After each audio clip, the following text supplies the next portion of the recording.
ನೋಡ್ರಿ ಎಲ್ಲ ನನ್ನ ರೈತ ಮಿತ್ರರಿಗೆ ಆಗ ಅಂತಗಳಿಗೆ ನಾನು ಯಾಕೆ ಹೊಸದಾಗಿ ಒಂದು ಮಿನಿ ಲಾಗ್ ಅಂತ ಮಾಡ್ಬೇಕಂತ ಮಾಡೀನಿ.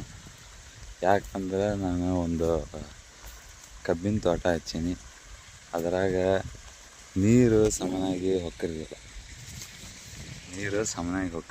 ಹಾಗಾಗಿ ನಾನು ಏನು ಮಾಡೀನಿ ಅಂದ್ರೆ ಪೈಪಿನ ಮುಖಾಂತರ ಸಮನಾಗಿ ಹೋಗ್ಬೇಕಂತಂದು ಒಂದು ಸ್ಕೀಮ್ ಇಟ್ಕೊಂಡು ಒಂದೇನೋ ಒಂದು ಮಾಡೀನಿ ರೀ. ಅದನ್ನು ತೋರಿಸ್ಬೇಕಂತ ಮಾಡೀನಿ ನಿಮ್ಗೆ. ಹಾಗಾಗಿ ಒಂದು ಸೆಕೆಂಡ್ ತೋರಿಸ್ತೀನಿ. ನೀವೆಲ್ಲ ಇದನ್ನ ಯೂಸ್ ಮಾಡ್ಕೊಂಡ್ರೆ ನೀವು ಒಂದು ಸಮನಾಗಿ ಹಾಗೂ ಎಲ್ಲ ರೀತಿಯ ಕಷ್ಟ ಏನಿಲ್ದಂಗೆ ನೀವು ನೀರು ಹಾಕ್ಕೋಬೋದು. ಅದೇನಂತ ತೋರಿಸ್ತೀನಿ, ನೀವು ನೋಡಿರಿ ಎಲ್ಲ ಕರೆಕ್ಟಾಗಿ ಎಲ್ಲ ಸಲ ಒಂದೇ ಸಮನ ಹೋಗ್ತಾವೆ ನೀರು. ಹಿಂಗೆ ಹೋಗ್ಬೇಕು. ಮೊದಲೆಲ್ಲ ಏನು ಮಾಡ್ತಿದ್ವಿ ಅಂದ್ರೆ ಖಾಲಿ ಮಾಡಿಬಿಡ್ತಿದ್ವಿ, ಕರೆಕ್ಟಾಗಿ ನೀರು ಹಾಕಿರೋಲ್ಲ.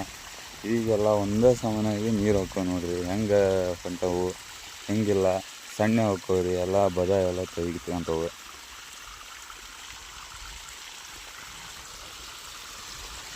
ಹಾಗಾಗಿ ಇದು ಒಂದು ಟೆಕ್ನಿಕ್ ಯೂಸ್ ಮಾಡ್ಕೊಂಬಿಡ್ರಿ.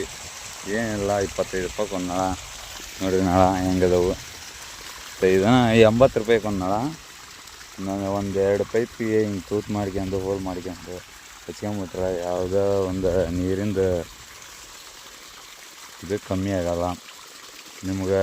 ಅದನ್ನ ಮತ್ತೆ ಖಾಲಿ ಮಾಡ್ಕೊಂಡು ಬಿಡೋದು ಅದು ಮಾಡೋದು ಕಮ್ಮಿ ಆಕೈತಿ. ನೋಡಿ ಮಾಡ್ಕೊರಿ. Bye see you.